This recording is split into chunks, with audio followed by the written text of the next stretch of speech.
Hey guys, it's Matt. You may have noticed there hasn't been a lot of videos on this channel in a while, and there's a number of reasons for that. One is scheduling, two is work, real life work. So it's been really difficult to do the comic stack videos recently, but trying to get inspired, I recalled a magazine that I had really liked when I was in high school. Kind of ties into the last issue of Nintendo Power in a way.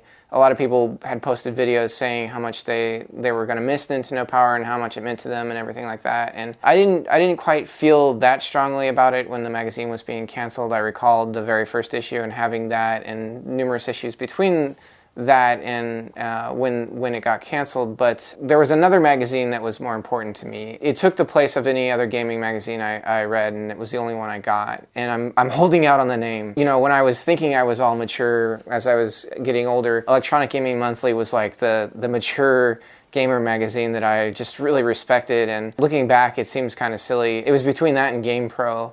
And GamePro was always for the kids, I thought. There was a gas station that I went to that had a huge magazine rack. And over in the corner, in the back left side, they had a bunch of electronic magazines. And inside there was a magazine that just blew my mind. And it was called Next Generation. And this magazine brought a level of maturity and understanding to the world of video games that I didn't even know existed. I always thought of them as things you played and never thought of the people who made them. And this magazine completely changed that. It was very well produced. This was actually the first issue I ever got, and it was about as then it was called, the Ultra 64.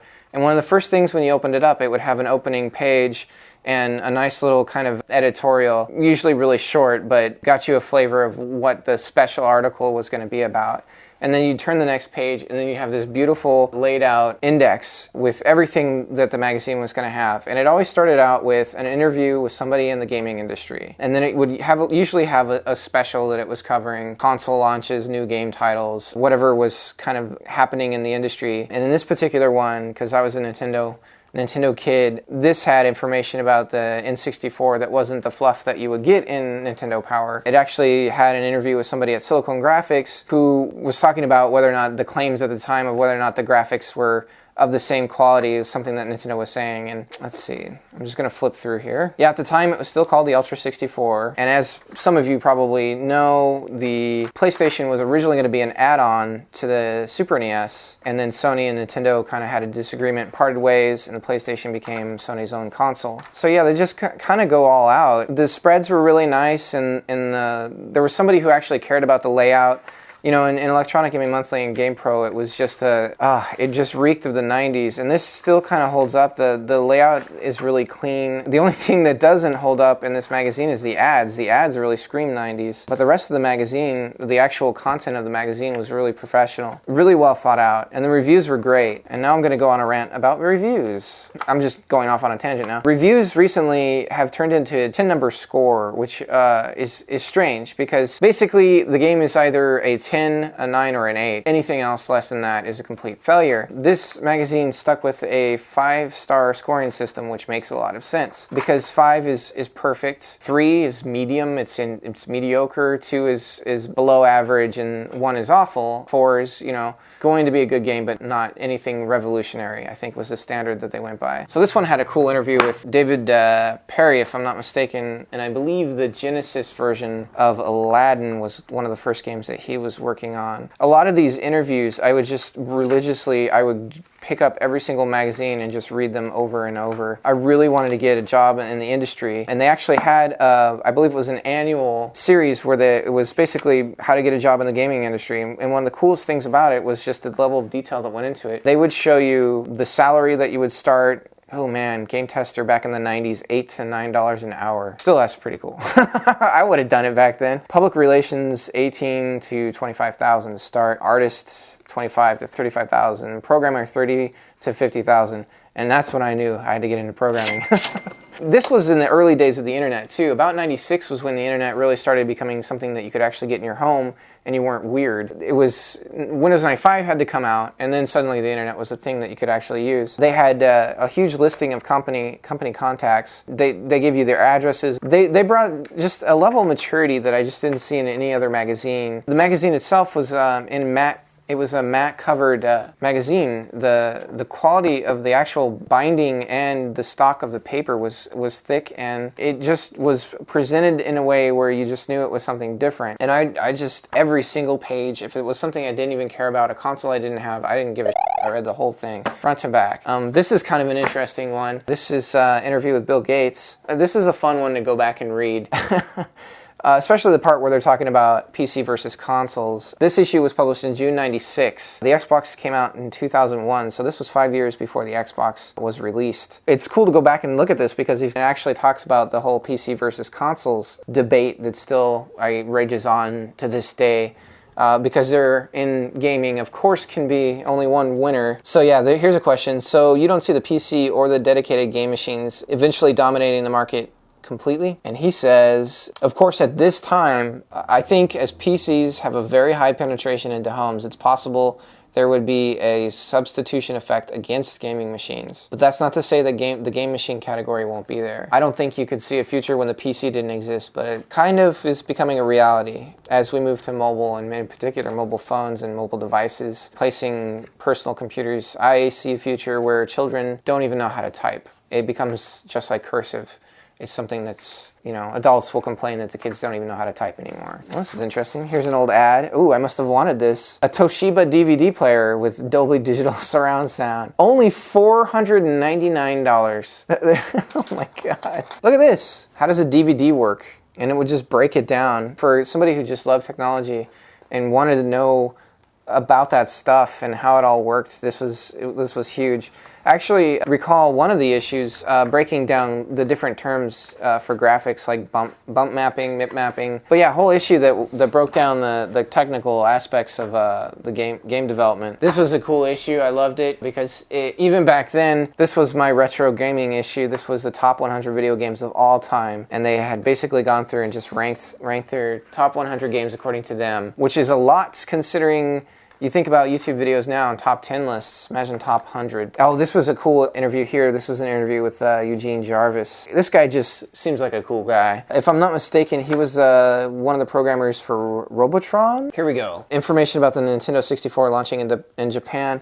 The box is different than what we saw. I'm getting sucked in. Yeah, I subscribed to this thing straight away. Normally I didn't subscribe to stuff back then. It was $5, which I think, that's kind of what magazines go for now, but back then that was kind of pricey. Yeah, here we go, the top 100. Should we just go straight to the top 10 since that's all we care about nowadays? Let's do it. All right, top 10, Warcraft 2. Number 9, Quake. Number 8 was Lemmings. Number 7 was Street Fighter 2. Number 6 was Virtua Fighter 2. Number 5 was the Mario series. So they're kind of different. They're giving credit to the entire series. Number 3, Super Bomberman 2 for the Super NES. Oh, before that, number 5, Civilization, 1994 to 96. So they give credit to the entire series. And Civ was a game I kept hearing about in the past and only recently have started playing. Tetris for number 2, and number 1, and I guess this is why they decided to do it, Super Mario 64. They must have been able to play it with the Japan release. So they said Super Mario 64 is the first true 3D game to play as good as 2D games of the 16-bit era. If Tetris is the purest, narrowest, complete game ever created, then Super Mario 64 is the exact opposite. This is an entire 3D world just waiting to be explored. Ah man, at the time these graphics were just mind-blowing. Especially for a console. Then they had the Nintendo 64 v PlayStation versus Sega Saturn. And I remember being pissed off at my friends who really loved the PlayStation. And my biggest argument was that there was no load time with the 64. I would just rub it in every time we sat there for sometimes like 5 minutes waiting for a game to load. There was a lot of problems with the PlayStation in that it wasn't really designed for 3D graphics in a manner that made it excel at it. And so there were a lot of artifacts, particularly when the perspective reached the bottom of the frame. It couldn't calculate the triangles properly, and so you'd end up with these weird graphical errors that would occur. And you can always tell when someone's playing an emulator with their reviews because the graphics on a PlayStation 1 game are perfect as they come to the bottom of the screen, which wasn't the case in the actual console. Yeah, Sony plans to reintroduce the pioneering spirit of game development's good old days. This is interesting because this kind of ties into present day.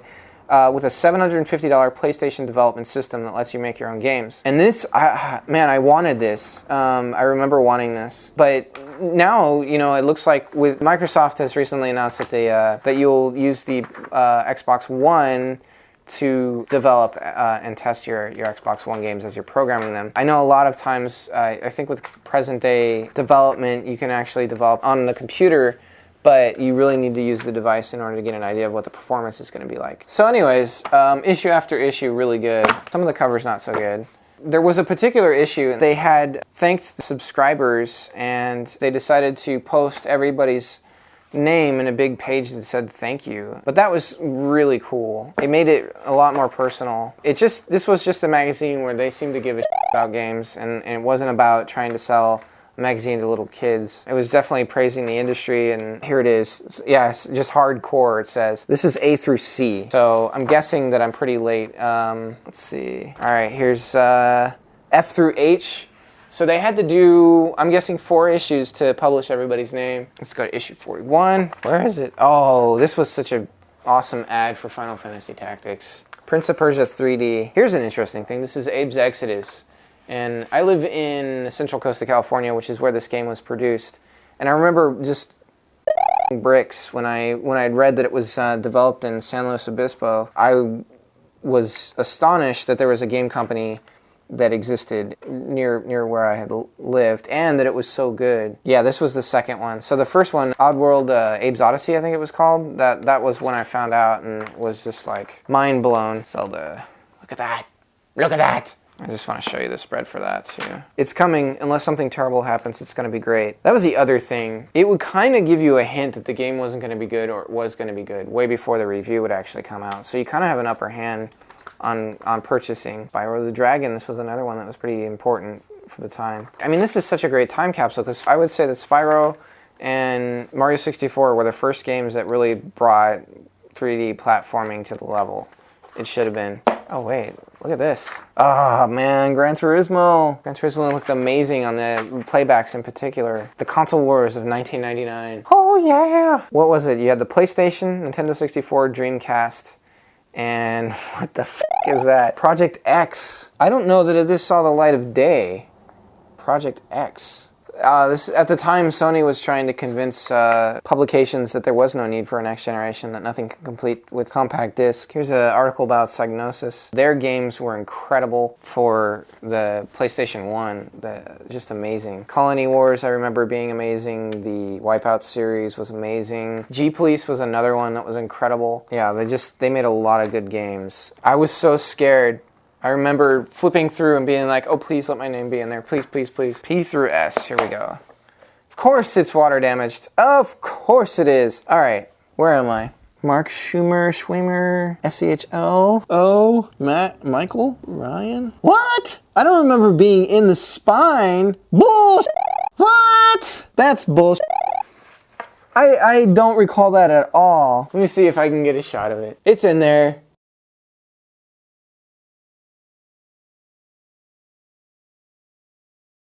Matthew Schultz. What bullshit? I thought it was like in the D's or something, but I'm in the spine. Of course. What kind of makes me sad? I love the thing so much, and I got the spine. That was issue 45. So this is September 98. September of 99 was when it went to the shitter. So something started happening between the time that they had changed publishers that raised some concerns with me. And that was that they changed the stock of the magazine altogether. The cover went from a nice matte finish to a glossy cover. Also, it would start with an ad, but there's certain things that just started to clue something wasn't quite right. And I don't know if it was related at all, but then they switched publishers, so maybe they were still trying to get the deal worked out at the time. But as soon as they did that, look at this. You open it up, there's no intro. It's on the second page. You got to see an ad first. So there was a lot of clues that things were changing. And it was shortly after this that the magazine just ceased to exist. They had a website that collapsed too when the magazine went out.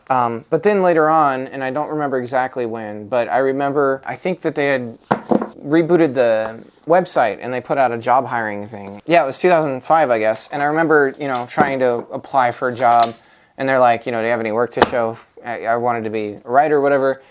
Nothing. I didn't have anything to show for it. I particularly called out there was a section of articles that were released in a series called The Way Games Ought to Be, and it talked about sort of limitations and the problems with the video games and from a design perspective where games should be. It'd be really interesting to go back and look at those and see if any of the suggestions or thoughts about that came to pass. Anyways, this was the magazine that broke my heart when I had heard that it was coming to an end. This was, I think, the last one I got. Look at this, Star Wars. Ooh. Because what, I mean, right?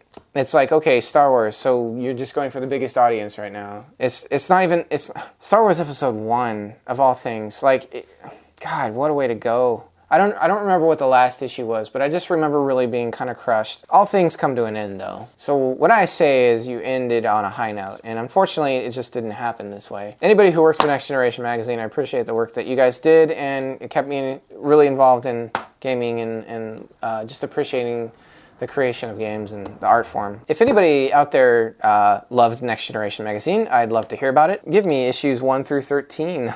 I'm missing those. Send them my way.